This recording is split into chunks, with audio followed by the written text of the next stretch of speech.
Fala galera, muito boa noite a todos que acompanham aqui na TV Circuito a TV Infância. Hoje, dia 25 de maio, 19 horas, estamos iniciando mais um TV Infância. E você que está nos acompanhando, não esqueça de acessar as redes sociais da Tio Melancia. O nosso Instagram, que é TV Infância _Tio Melancia, e o nosso canal do YouTube. Só digitar lá Tio Melancia, vai aparecer todas as entrevistas. De vez em quando tem um videozinho de um evento, de alguma atividade que a gente faz da empresa de recreação, mas ali no YouTube tem todas as entrevistas marcadinhas com data, com tema, tudo certinho. E essa daqui, ela vai entrar lá também. Então, acompanhe, acesse e não esqueça, compartilhe, tá bom, pessoal? E a gente sabe que está dando uma repercussão muito positiva. A gente está falando sobre religiões e a infância, né? Isso foi sensacional que a gente trouxe aqui o Joel, né? Que falou sobre a questão da evangelização infantil. A gente trouxe a Simone, que falou sobre a questão da catequese, também infantil. E hoje eu trago aqui com todo o amor, com todo o carinho, e quero apresentar para vocês nessa noite maravilhosa de hoje a Vanessa e a Érica. Tudo bem com vocês? Boa noite. Boa noite, Virgílio. Muito prazer estar aqui. Muito obrigada pela oportunidade. Boa noite, tudo bem? Muito prazer também estar por aqui, participando do seu programa. Sensacional. Obrigado vocês por virem aqui, por estar aqui com a gente. Meninas, falem um pouquinho, se apresentem, fala quem vocês são, da onde vocês são e o que vocês fazem. Bom, vamos lá, vou começar. Eu sou Vanessa Exufunqué, sou sacerdotisa do Templo de Umbanda Encontro Sagrado, família Pena Branca. Nosso templo está localizado na região metropolitana de São Paulo, em Guarulhos. Eu sou a sacerdotisa do templo e nas horas vagas eu sou advogada também. É isso. Olha que legal, também advogada. Sim. Olha, show de bola. E você? Eu sou Érica Figueiredo, eu sou filha da casa, filha de santo da Vanessa. Sou pedagoga, psicopedagoga também, educadora inclusiva. E estou aqui para participar com vocês, para a gente falar um pouco sobre as crianças, o desenvolvimento das crianças dentro do nosso templo. Olha que bacana. E a gente estava conversando antes, você já fez curso com o Tio Melancia há alguns aninhos atrás, né? Fiz, há muitos anos atrás, na minha época de estudante de pedagogia, eu fiz curso com o Tio Melancia. Olha e, que sim, legal. Foi muito bacana, inclusive. E a gente se encontrar você falou mais ou menos 2015? Por aí, mais ou menos. Já tem 8 anos já, hein? Bastante tempo. Nós estamos ficando mais experientes. Muito mais. Muito mais experientes. Isso é bom, muito isso é mais. muito bom. Muito bom. Verdade. Vamos lá. Agora, Vanessa, chamo de doutora, chamo de Vanessa. Chama de Vanessa. De Vanessa. É isso aí. Legal, então Vanessa. Bacana. Vamos lá. Vanessa, antes da gente começar a fazer pergunta para a criançada, que é o nosso objetivo dessa noite, fala para mim um pouquinho, que eu acho que às vezes as pessoas confundem um pouco a diferença, você falou da Umbanda e do Candomblé, de uma forma bem genérica assim, só para o pessoal entender, para a gente falar especificamente da sua. Ok. Bom, eu quero começar falando que eu sou sacerdotisa de um templo de Umbanda. No Brasil, nós temos esses dois viés, né, a Umbanda e o Candomblé. O Candomblé também, como a Umbanda, uma religião que tem uma influência africana, mas a verdade é que o Candomblé, ele é uma religião que trata de uma maneira muito específica do culto de orixá. Hoje, claro, a gente vai, enfim, evoluindo, cada casa, talvez, através do conhecimento do seu sacerdote, acaba incluindo outras formas, mas, em origem, o Candomblé ele tem um culto a orixá, da mesma forma com que acontece na África, ou pelo menos de uma maneira muito similar. Por outro lado, a Umbanda, ela é uma religião brasileira, que também tem uma influência afro, e não só afro, mas também de outras culturas, até como as indígenas, né? Os povos primitivos habitam a Umbanda, mas na Umbanda a gente tem um culto muito forte às entidades, que são chamados os guias espirituais. E aí, a gente consegue ver uma diferença muito clara, porque no Candomblé você não tem necessariamente um atendimento com os orixás. Orixás são forças da natureza que chegam nos terreiros, baixam nos terreiros, e a partir disso você sente uma energia que está ali. né? Você tem, obviamente, ritos específicos para consultas, para tratamento de médiums, mas na Umbanda não. A Umbanda você tem as sessões abertas, que são chamadas de giras, e nesses dias, na maior parte das vezes, você tem entidades que estão conversando com você. Então, ali, essa tratativa, né, toda essa condução vem através de uma consulta oral, em que o guia está para te ouvir, para te orientar, para conversar com você. Então, dentro da Umbanda, nós temos atendimentos específicos com um culto forte aos guias, entidades de Umbanda, enquanto no Candomblé a gente tem um culto muito forte ao orixá enquanto energia, força viva da natureza. Essa é uma diferença bem superficial e bem básica. E é importante a gente mencionar isso para quem está acompanhando a gente em casa saber, né, essa diferença.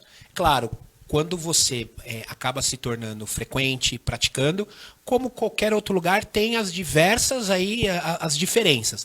Mas pra gente que hoje estamos aqui para aprender, acho que ficou claro essa questão dessa diferença. Isso, e eu acho que é importante dizer também que a Umbanda, ela é uma religião inclusiva.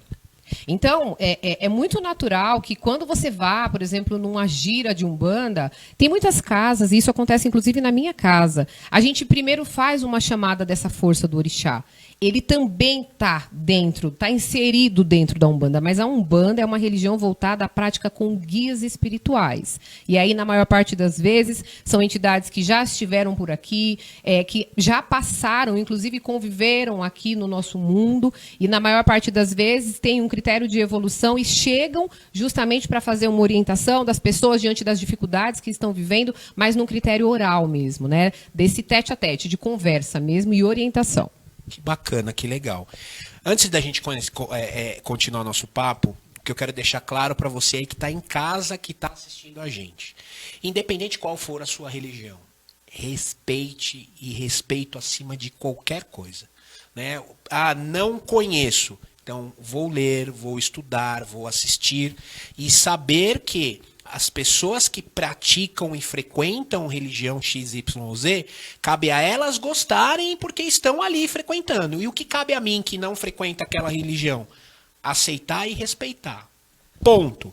Eu acho que se a gente seguisse de uma forma assim, eu acho que todos nós acho que acabaria muito a intolerância religiosa, né? Acho que o fanatismo, e cada um respeitando a praia do outro. E acabou, ponto final. É ou não é verdade? É isso, né? Eu acho que nem sempre a gente vai falar de uma maneira parecida, mas no fundo a gente está falando a mesma língua, né? Então, se a gente tiver em mente que o que a gente busca, o que a gente visa, né, é falar do sagrado, é trazer essa força, muitas vezes a gente vai falar de crianças hoje, né, é trazer esse olhar da religiosidade, da fé e dessa história toda como um crescimento, como uma evolução. Pouco importa como você está fazendo isso, e isso é uma das coisas que eu gosto muito de falar e eu gosto muito de pregar no terreiro. Eu acho que a gente tem que entender qual é o propósito maior, qual é o fundamento. Se a gente está para o sagrado, não importa como você está fazendo isso, importa que você faça. E que você faça de uma maneira a contribuir, não só para quem está ali dentro, mas para toda a sua comunidade, para o social, todas as pessoas que fazem parte desse contexto. Não, legal, maravilhoso. Érica. Érica. O que você hoje faz? Você falou que você é filha de santo. Isso. O que você pode contar pra gente? O que você faz hoje? Você já está há quanto tempo dentro da religião? Fala um pouquinho pra gente de você. Tá.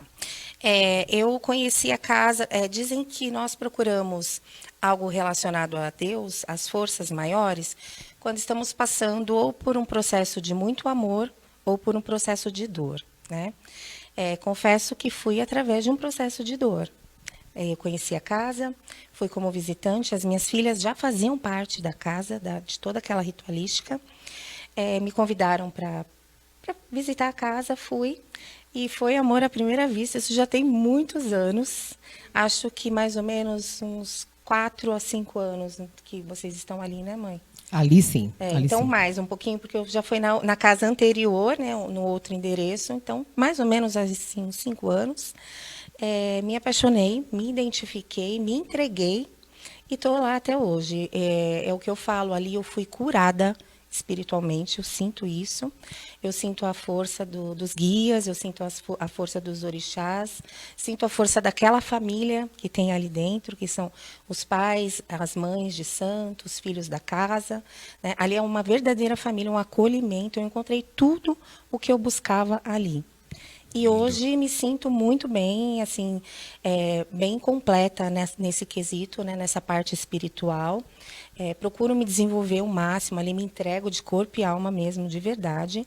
A nossa casa é uma casa de cura, sabe? De cura espiritual, de cura em relação à saúde física também. Fui curada e hoje estou ali procurando ajudar quem procura a nossa casa.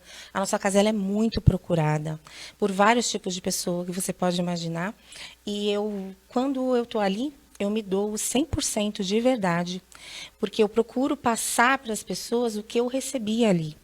E eu gosto muito de tudo que acontece ali, do ambiente que a gente vive, da família conquistada, da família que os deuses me deram, né? E eu sou muito feliz vivendo ali com eles. Ah, sensacional, sensacional mesmo. Bem, então vamos, já tenho a primeira perguntinha aqui para vocês. Qual que é o olhar, né, das crianças para as guias do templo? Primeiro eu quero dizer, né, eu quero muito parabenizar você, né, em específico, porque eu acho que são poucas as vezes em que a gente tem a oportunidade de mostrar aquilo que um terreiro tem a oferecer. A gente, muitas vezes, né, no meio social, a gente sempre está para o lado de que você está para fazer uma macumba para prejudicar o outro, que você está numa situação em que muitas pessoas falam isso, mas essas pessoas, essas entidades que andam com você, isso tudo é muito do mal. Então, falar de um assunto tão rico, né, como é falar das crianças, né, e como essas crianças estão dentro do templo religioso, o que elas fazem ali, eu acho que é falar de uma base revolucionária. Eu acho que é assim que a gente consegue construir. Então, quero muito agradecer essa oportunidade, mais uma vez, porque eu acho que a gente falar a respeito de tudo aquilo que a gente está construindo é realmente ter voz para que as pessoas consigam entender que, ao contrário do que muito se prega, a gente tem um trabalho sério e que, inclusive, começa pelas crianças, né? Verdade. Eu quero muito falar a respeito desse contato das crianças com os guias espirituais, porque é muito comum que quando você chega numa casa de axé, que você chega num templo, as pessoas estão sempre buscando soluções rápidas, soluções fáceis, né? E aí a gente vem numa contramão quando a gente está falando das crianças, justamente porque a ideia com as crianças é justamente o oposto. É mostrar o quão forte nós somos e entender, fazer com que elas entendam o quanto a espiritualidade vai servir de apoio, mas principalmente que ela estando fortalecida é o melhor caminho que ela tem para seguir. Então, espiritualidade, né, como força e não simplesmente como um remédio, né? Então a gente está muito mais na precaução e as crianças têm esse olhar. Então, quando as crianças estão no templo e a gente está fazendo os nossos trabalhos, é muito comum que a gente perceba as crianças muito envolvidas com os guias. Então, quando as crianças olham para os guias, elas não veem a gente, né? Nós estamos incorporados, mas elas veem os guias. E o olhar de uma criança para um guia é um olhar de entrega e de confiança. Isso é algo que talvez só quem está lá dentro consegue compreender. Porque eles olham para esses guias, eles conseguem, por exemplo, eu falo pelos meus filhos, eles conseguem desvincular a mãe. E eles vão entender quem é aquela entidade que está falando naquele momento e está trazendo para eles um conhecimento, uma orientação, ou às vezes apenas um acolhimento. E no nosso templo, né, as crianças elas têm passe livre. Às vezes eu fico até um pouco incomodada com isso, eu confesso, porque tem muitos momentos em que eles fazem uma bagunça, né? Mas aí, com o tempo, as entidades começam a nos mostrar o quanto isso é genuíno. E o quanto isso é necessário justamente para que o trabalho não seja engessado e para que a gente consiga entender que as liberdades fazem parte de qualquer processo ritualístico. As crianças são o exemplo da liberdade. Então, quando elas estão naquele lugar, elas deixam de lado todas as pessoas que são os arquétipos que já estão estabelecidos dentro do contexto material e elas começam a acessar o sagrado. E é muito importante dizer também, né, quem faz parte do mundo espiritual sabe disso, as crianças, até uma determinada época da vida, elas têm, né, um olhar diferente, elas conseguem acessar o espiritual de uma maneira pura, que nós, muitas vezes, trabalhamos muito para conseguir acessar. E elas têm uma conexão muito direta. Então, quando você vê uma criança sentada do lado de um guia e prestando atenção em tudo que ele está falando, ela está assimilando o sagrado através daquela força. Então, a criança, sempre que ela vai olhar para um guia, ela não vai ver você. Ela vai ver o que é que essa força tem a oferecer. E isso é o que vai construir uma base sólida de valores, de religião, de práticas benéficas e generosas. É isso que vai fazer com que, de algum modo, essa criança internalize valores. Então, o olhar de uma criança para um guia vai muito além da pessoa, do médio cavalo, que a gente chama, que é quem está incorporando. Vai além disso. Ela consegue acessar coisas que nós ainda não conseguimos, ou talvez nem consigamos aqui, porque a nossa vida, né, enquanto adultos, a gente tem uma série de questões, e talvez até por racionalizar demais coisas que eles não fazem, né, a gente não consegue acessar, mas eles têm uma pureza e um acesso que é muito diferente do que acontece com a gente. Então, você me fez lembrar de uma coisa aqui que é espetacular, que é o quê? A criança, né, e falar sobre o desenvolvimento infantil, eu fico muito confortável para falar. Então, quando você pega crianças de 3, 4, 5 anos, de repente, até 6 anos, elas têm um nível de concentração muito pequeno, né? Elas são muito dinâmicas. Então, quando que a gente vai brincar com elas, as brincadeiras não podem conter muitas regras, porque as regras têm que ser curtas ou não ter, mas para que se torne mais dinâmico e de fácil entendimento. Quando elas estão, e eu já tive a possibilidade de estar perto, de ver uma criança escutando, né, um guia, ela fica ali horas ouvindo, e você fala assim, eu para ter 15 minutos, eu não tenho 15 minutos de atenção direta daquela criança. Como que ele consegue? Esse olhar, né, do encantamento. É isso, porque prende, porque chama a atenção. Então, ela transcende. Ela não está vendo aquela pessoa. Ela está num mundo que é um mundo paralelo, que ela tem uma facilidade de acessar. Então, se prende a atenção dela, porque tudo aquilo que está sendo dito, todas as explanações que os guias estão trazendo, todos os ensinamentos, causa encanto. E é por isso que prende a atenção dela. Então, quando você vê uma criança com um guia e você perceber que, de algum modo, ela está muito confortável e ela fica paralisada, é porque o sagrado está conversando com ela. Não tenha dúvidas disso. Isso é lindo, pode falar, Erika. Pode outra falar. coisa também que eu acho bem interessante é a questão do respeito que eles têm ali. É visível, sabe? É muito claro, tanto com as entidades quanto com nós mesmos ali, né, mãe? Eles estão sempre ali participando de tudo. Às vezes não, às vezes quando estão todos reunidos, o negócio pega um pouquinho, né? Pega, são crianças. São crianças. Claro. Mas vem uma bronquinha daqui, puxa ali, fecha aqui, aí tá tudo certo, estão todos ali. A minha neta, ela cresceu ali. Desde a gestação da minha filha, ela tá ali dentro. E ela tem um amor muito grande. Quantos aninhos ela tá? Hoje ela está com 5 anos. 5 anos. 5 anos, é. Ela tem um amor imenso por tudo que acontece ali na casa.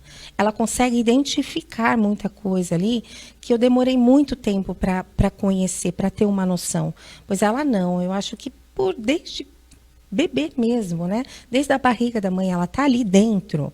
Ela participa de tudo. Então, ela sabe exatamente a hora que ela pode, a hora que ela não pode, a hora que ela tem que respeitar, a hora que ela pode participar ou não. Ela faz questão, por exemplo, nós temos lá o início do nosso culto, onde nós fazemos reverenciamos as entidades e tudo. Eles participam, eles precisam disso. Eles demonstram esse amor ali, eles levam muito a sério. Né? E isso mexe muito, né, mãe, com a gente. É lindo de ver. É muito. Às vezes a gente esquece tudo, inclusive fica focado ali neles, só vendo, né, o que eles estão fazendo. E é maravilhoso mesmo. É neta. É neta. Você pode ter certeza, quando ela estava na barriga da sua filha, ela já estava ouvindo e já estava participando. Ah, não tenho dúvida disso. Sem dúvida alguma. Alguma. Sim. Para aqueles que são um pouco, acho que a palavra seria cético, né? São Céticos. Quando a minha esposa estava grávida, eu conversava com meu filho todo dia. Todo dia eu conversava e fazia uma oração na hora de dormir. Todo santo dia que a gente soube que ela estava grávida. Ele nasceu. E aí aquela coisa, quando ela foi, segurou ele e tal, não sei o quê. E aí ele estava incomodado, porque acabou de nascer, meio que querendo chorar. Primeira coisa que eu fiz foi colocar ele, a minha barriga era muito maior que essa, muito, mas Muito bom. muito maior mesmo, eu pesava 180 quilos, Uau. então era grande. Eu coloquei ele, assim, deitado na minha barriga, e eu comecei a falar. Ele parou, na hora. Então a gente sabe nos estudos que a gente sabe que a criança ali, É uma memória vida gestacional, intrauterina, ela ouve, ela sabe. E quando você, é de arrepiar, quando você vê que isso é verdade, né? Então, assim, você pode ter certeza, sua neta, desde ali, ouviu e participou de tudo e não tenho dúvida disso. Não tenho dúvida. E assim, ela consegue identificar quando é o guia ou quando é a vovó. Olha que legal. Ela consegue, quando é o guia, quando é a mamãe, quando é o guia ou quando é a tia Babi, que é a minha outra filha. Ela consegue identificar. Ela fica, vó, é você? Show, show. Muito bonitinho. Como que as crianças são envolvidas nesse trabalho? Conta um pouquinho pra gente. É importante a gente entender que, diferente do que acontece em outras vertentes, né, religiosas, a gente não tem na Umbanda uma codificação. Então, diferente, né, com o judaico-cristão, que você fala da Bíblia e tudo mais, você tem talvez um suporte, né? E aí você tem um letramento em que você vai repassar. Diferente disso, na Umbanda a gente não tem isso. A ideia da Umbanda é principalmente uma oralidade. Então, as crianças, elas acabam fazendo parte, né? Esse conhecimento acaba chegando para elas através de uma questão empírica. Elas estão na experiência. Então, o que as crianças fazem? Participam de tudo. Então, diferente do que acontece, né, em muitas falas que eu ouço por aí, eu vejo muita gente falar, mas a criança não pode participar. Ela deve participar. A criança tem que estar envolvida em todos os contextos, dentro das ritualísticas, porque ali é onde está o aprendizado, sobretudo porque a gente está falando de uma filosofia que ela é tratada através da oralidade.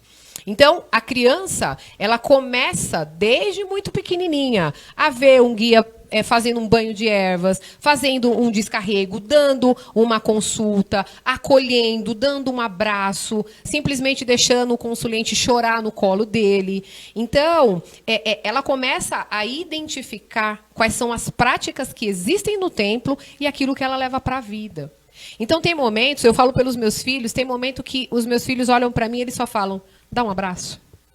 Essa é uma prática dos guias. Porque tem momento que o guia ele não quer falar nada para você. Talvez você nem esteja em condições de ouvir nada diante de todas as dificuldades que você está vivendo. E talvez seja só o abraço mesmo. E eles começam a despertar para isso. Então, dentro da cultura da Umbanda, a gente tem um olhar empírico. Você tem que vivenciar. E eu gosto de falar disso, as crianças elas são muito voltadas aos pretos velhos, né? E a gente fala que são os extremos, né? Você tem a criança e você tem o ancião. E eu trabalho com a preta velha, ela se chama Vó Cambinda. E a preta velha gosta muito de incluir eles nos processos, né? E aí teve um dia desse, a gente estava num trabalho e ela foi fazer um banho para um consulente. E ela trouxe todas as crianças, ela colocou a bacia, né, com as ervas todas na frente dela, ela falou, vamos mexer. E o que a gente vai pedir? E aí, na brincadeira, ela colocou as crianças para dizer a intenção que ela tinha, que como aquelas ervas deveriam funcionar na vida daquele consulente. Que sensacional. Então as crianças estavam envolvidas, mexendo com a água e macerando as ervas, né? Olha a potência que esse banho chega para esse consulente. Você tem um espiritual que está envolvido por trás, com uma sabedoria ancestral, porque preto velho é isso. Você tem uma energia da criança que renova, que nasce, que começa a trazer alegria, movimentação, porque a criança também é isso. E no final das contas, você faz a junção dessas duas forças, que é o começo e é o fim. Então, perceba a potência que você tem quando você deixa uma criança fazer parte de um ritual. E aí, eu quero dizer que tem muitos momentos que eu fico doida, mas depois eu fico pensando... Elas têm que fazer parte disso aqui, porque elas são peça fundamental. E mais do que isso, é a partir daqui, né, a partir de agora, que eu vou trazer para elas as bases que mais lá na frente vai fortalecer o trabalho delas. Porque muito provavelmente serão médiuns dentro de terreiros e vão ter uma bagagem, né, dentro desse contexto oral, que muitas vezes você não tem por aí, mas que foi aprendido através da experiência, né? E da vivência do dia a dia. Então, no terreiro, a gente tem muito esse olhar de que a criança ela tem que participar dos rituais. Nossa, eu tô encantado. Axé, isso é bom Tô demais. encantado. Não, Axé. conforme você foi falando, porque a criança... Visualiza, né? Eu fico visualizando, porque a criança é muita pureza.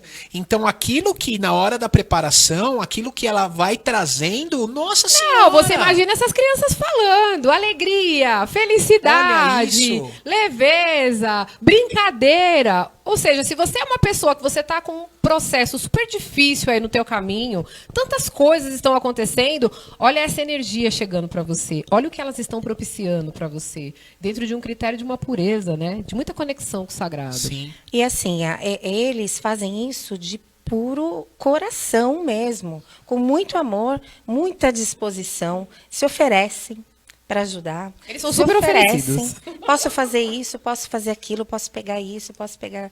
Então, assim, eles gostam do que eles estão fazendo ali. Eles entendem.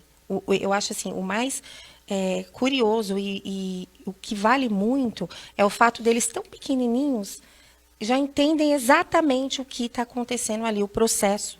Para que serve, a necessidade daquela pessoa, por exemplo, que foi lá e precisa daquele banho. Olha quanta energia foi jogada ali, né, por eles, por saberem que aquela pessoa precisa. Então, eles se doam 100%. Não, e além de tudo, é legal dizer também, né, que o tempo inteiro o guia ele tá com a criança, ele tá explicando. Então ele colocou uma erva, né? Ela falou, vamos colocar essa aqui. Nós vamos colocar alecrim. Para que é? Nós vamos trazer uma calmaria para ela. Nós vamos trazer uma energia boa para ela. Nós vamos colocar um guiné. Nós vamos fazer um descarrego nela. Então a gente vai tirar as energias ruins. Então não é algo que fica no... Eu não sei por que eu estou fazendo. Eu simplesmente estou fazendo. Não, eu estou entendendo porque eles estão explicando. Todo o processo. Sim, sim. Se hoje é assim, o pessoal que está assistindo a gente, como é que faz para ir visitar vocês? É possível? Vocês também têm alguma coisa nas redes sociais, no Instagram, Facebook, não sei. Fala pra gente, não só a questão do endereço, mas dessa parte de redes sociais. Conta, porque a nossa intenção, além de esclarecer, é fazer com que a pessoa que está assistindo a gente fale assim, poxa, gostei. Vou pesquisar e de repente eu vou lá, vou conhecer. Bacana. Eu quero começar dizendo que o nosso templo ele é aberto ao público. Todas as pessoas que queiram frequentar a nossa casa, queiram conhecer a nossa casa, são super bem-vindos e convidadíssimos, né? É uma honra para a gente receber a comunidade, as pessoas que prestigiam esse trabalho. A gente tem uma rede social, evidentemente. O nosso Instagram é TU Encontro Sagrado. TU Encontro Sagrado. Nós temos também o Facebook, que é Encontro Sagrado, né? Facebook/Encontro Sagrado. E, como eu disse, nós estamos em Guarulhos. Através das redes sociais, a gente tem muita divulgação do nosso calendário. Inclusive, sábado agora nós temos Festa Cigana, que é uma das maiores festas, né, que a gente tem no nosso templo, que a gente levanta, de fato, um acampamento cigano dentro da nossa casa. E é uma festa aberta, em que todo mundo pode participar, né? Obviamente, a gente teve uma época aí... É isso aí. Já tô seguindo. Já Segue tô a gente, seguindo. TU Encontro Sagrado. Já tô seguindo já. É isso aí. E aí, assim, na nossa página, eu acho que hoje a tecnologia ela chega como um fator determinante, né? Então, é claro que a gente precisa usar dessa ferramenta, trazer esse mecanismo como um meio de aproximação com a nossa comunidade. Então, hoje a gente tem muitas séries, por exemplo, coisas que acontecem nas nossas páginas. Eu estou fazendo uma série agora que se chama Falando com a Comunidade. É sair um pouco do espiritual, e aí as pessoas falam, né, você está na autoajuda. Eu não estou na autoajuda, mas eu estou falando das minhas experiências, né, de muitas mudanças que estão acontecendo, particularmente na minha vida, e que eu adoro compartilhar. Eu falo, vamos fazer isso, que vai dar certo. Então, a gente tem as festas, que são, geralmente, né, as fotos estão por lá, e eu acho que em algum momento chama muito as pessoas, mas a gente tem bate-papo, a gente tem orientação, tudo isso hoje está pelas redes sociais. E aí os nossos trabalhos geralmente são aos sábados. A gente não tem um calendário muito fixo, de a cada 15 dias, não. Mas a gente sempre faz a divulgação do calendário com bastante antecedência. Então, as pessoas conseguem, de alguma maneira, chegar até nós e a qualquer hora o terreiro vai estar aberto para atender nos dias de gira. A gente tem outros atendimentos, evidentemente, mas tudo isso a gente vai fazendo no contato. E a gente também tem um WhatsApp. Se acessarem a nossa página, a gente tem um WhatsApp direto em que ali você consegue pegar informações, pedir... a gente tem uma lista de transmissão, por exemplo, que a gente faz divulgações ou que a gente faz orientações. Tudo isso vai ali. A gente tem sagrado feminino, enfim. Eu quero muito dizer aqui, Virgílio... muitas pessoas criticam isso até, né? Falam, pô, mas você não sabe o que você faz, né? A Umbanda é isso, traz tudo. É isso aí mesmo. Isso aí mesmo. Eu só vou trazer o que é bom. Então, eu sou a sacerdotisa do templo, mas muitas mulheres, muitos homens estão dentro do terreiro com muitas potências. Então, a gente quer aproveitar as potências de todo mundo. Então, a casa tem sempre movimento. A gente tem trabalho de benzimento na última segunda-feira de todo mês. Então, é um trabalho que não é linear. E a gente nem quer que seja. A gente quer que esse trabalho seja um trabalho que agregue, que abarque mesmo. Então, nas páginas vocês vão conseguir bastante informação. Show de bola. O Fabinho aqui já me chamou a atenção aqui, que o programa já esgotou. Então, foi muito rápido, o programa foi muito gostoso, de uma forma muito rápida, muito sucinta. Eu quero fazer a pergunta para vocês. Olhem na câmera da verdade aqui, tá? Deixem a mensagem de vocês. Primeiro a Érica. E depois a Vanessa pra gente encerrar. E olha, que pena que acabou muito rápido. Tinha muita coisa ainda para falar.